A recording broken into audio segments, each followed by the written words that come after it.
Using crimp tubes is a great way to begin and end bead strands. I used it to finish this lava rock choker. You can also use crimp tubes to create bead stations or separate, distinct sections of beads that live separately along a piece of beading wire. So I'll show you how to crimp your own bead strands. You will need a piece of beading wire, crimp pliers, crimp tubes, and a clasp or whatever you want to connect to your bead strand, most likely a clasp. First thing you're going to do is slide on your crimp tube.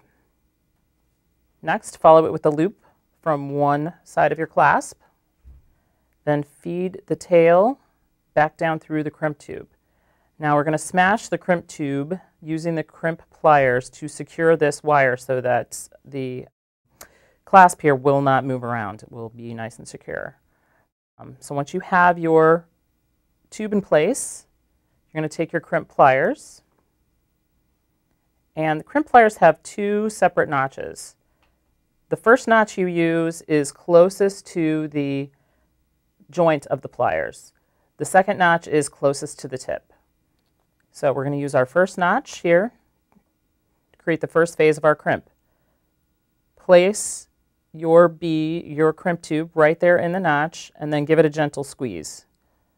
Don't squeeze too hard because you don't want to crack the tube, but make sure that you get the good definition of the U shape here to secure the two pieces of wire in sort of their own separate little tunnels there.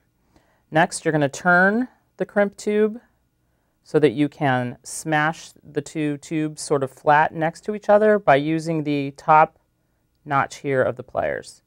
So you're going to, again, gently but firmly clasp or smash these guys down. Sometimes you can redo it again if you have a hard time getting them to work the first time, like I did there.